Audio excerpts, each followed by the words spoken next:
মূল আলোচনা আজকে ছিল ইব্রাহিম, যেহেতু সামনে কোরবানি আর একটা জুমা আছে, আজকে ইব্রাহিম আলাইহিসসালাতু ওয়াসসালামের যে পুত্র সন্তান, সে যে আল্লাহর জন্য, আল্লাহকে সন্তুষ্টির জন্য তার নিজের সন্তানকে কিভাবে কোরবানি দিছে আল্লাহর জন্য, সেই আলোচনা আজকে করবো ইনশাআল্লাহুল আজিজ। ইব্রাহিম আলাইহিসসালাতু ওয়াসসালাম সদা সর্বদা প্রস্তুত ছিল আল্লাহর নির্দেশ পালনের জন্য। এখন তা ইব্রাহিম আলাইহিসসালাতু ওয়াসসালাম স্বপ্নে দেখলো, অকাল ইন্নী যাহিবুন ইলা রব্বি সায়াহদিন রব্বি হাবলি মিনাস সালিহিন ফাবাশশারনাহু বিগুলামিন হালিম ফালাম্মা বালাগা মাআহুস সাইয়া ক্বালা ইয়া বুনাইয়া ইন্নী আরা ফিল মানাম ফালাম্মা বালাগা মাআহুস সাইয়া ক্বালা ইয়া বুনাইয়া ইন্নী আরা ফিল মানামি আন্নী আযবাহুকা ফানজুর মাযা তারা। স্বপ্নে দেখলো যে সে নিজ সন্তানকে জবেহ করতে আছে। ইব্রাহিম আলাইহিসসালাতু ওয়াসসালাম স্বপ্নে দেখছে যে সে তার নিজ সন্তানকে জবেহ করতে আছে। কলাইয়া বুনাইয়া ইন্নী আরা ফিল মানাম, ইব্রাহিম আলাইহিস সালাম বলছে ইন্নী আরা ফিল মানাম, আমি দেখলাম স্বপ্নে, আন্নি যে আমি আযবাহুকা, আমি তোমাকে জবাই করতে আসি, ফানজুর মাজা তারা। অথচ আমাদের সমাজে মিথ্যা তাফসির আছে। মিথ্যা তাফসির কি বলতে আছে যে ইব্রাহিম আলাইহিসসালাতু ওয়াসসালামকে স্বপ্নে দেখানো হলো তার প্রিয় বস্তুটা সে জবাই করতে আছে। তখন ইব্রাহিম আলাইহিসসালাতু ওয়াসসালাম চিন্তা করলেন যে আমার প্রিয় বস্তু কি, প্রিয় বস্তু কি, প্রিয় বস্তু কি, চিন্তা করতে করতে শেষ পর্যন্ত মনে করলেন যে এই তো আমার সন্তানই তো আমার সবচেয়ে প্রিয় বস্তু, একেই তো আমার, একেই তো আল্লাহ তাআলা জবাই করতে বলছে। এটা ভুল তাফসির, কোনো কোরআনে নাই, হাদিসে নাই, কোনো জাল হাদিসের কিতাবেও নাই। বরঞ্চ আছে ইন্নী আরা ফিল মানাম, আমি স্বপ্নে দেখতেছি আন্নী আযবাহুকা ফানজুর মাজা তারা, আমি তোমাকে জবাই করতেছি। সরাসরি স্বপ্নে দেখছি যে আমি তোমাকে জবাই করতেছি, ফানজুর মাজা তারা, তোমার সিদ্ধান্ত কি, তুমি কি মনে করো, এটা এই বিষয়ে তোমার মতামত কি, এ বিষয়ে তোমার মতামত কি। আবার এমনও মিথ্যা তাফসির আছে যে বলা আছে যে ইব্রাহিম আলাইহিসসালাতু ওয়াসসালাম বলতে আছে যে তার স্ত্রী হাজেরাকে বলতে আছে আমার সন্তানটাকে একটু দাওয়াত খাইতে নিয়ে যাব, দাওয়াত খাইতে নিয়ে যাব, মানে মিথ্যা কথা বলতে আছে। ইব্রাহিম আলাইহিস সালাম এত বড় আল্লাহর নবী, সে নাকি মিথ্যা কথা বলতে আছে যে আমি দাওয়াত খাইতে নিয়ে যাব, এই বললে নাকি তারে নিয়ে যাইতে আছে জবাই করার জন্য। মিথ্যা কথা বললে আছে না, আমাদের এরকম তাফসির করে না যে দাওয়াত খাইতে নিয়ে যাবি। কত বড় এটা অপবাদ আমাদের নবীর উপর, ইব্রাহিম আলাইহিসসালাতু ওয়াসসালামের উপর কত বড় অপবাদ যে সে নাকি মিথ্যা কথা বললে তার সন্তানকে নিয়ে যাইতে আছে। বরঞ্চ কোরআনে আসছে আন্নী আযবাহুকা ফানজুর মাজা তারা, সরাসরি পুত্রের কাছে বলছে যে আমার এইরকম স্বপ্নে দেখছি আমি তোমাকে জবাই করতেছি, তোমার অভিমত কি। ইসমাইল আলাইহিস সালামকে যেন তানো একটা বাচ্চা, যেন তানো ছেলে যে ভয় পেয়ে যাবে, সে নবীর ছেলে, নবী ইব্রাহিম আলাইহিস সালাম নবী এবং সেও একজন নবী, ইসমাইল আলাইহিস সালাম একজন নবী। নবীরা কখনো মৃত্যুকে ভয় পায় না। নবীরা কখনো মৃত্যুকে যদি ভয় পাইতো নবীরা, তাহলে তার আল্লাহ তাআলা তাদের নবী বানাইতো না।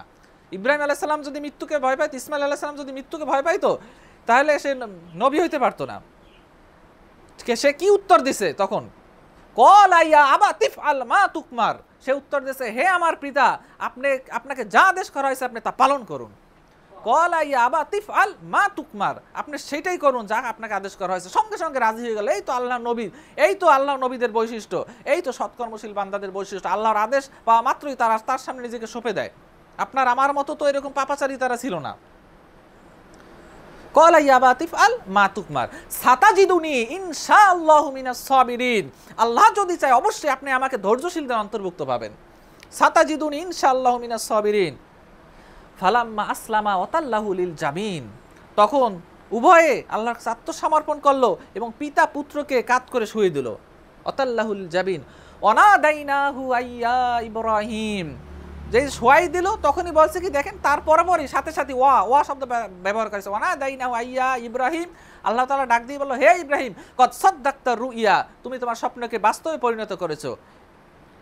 কিন্তু মিথ্যা তাফসির কি আছে যে এরকম চাকু চালাইতে আছে কিন্তু চাকু কাটে না, চাকুর ধার চলে গেছে।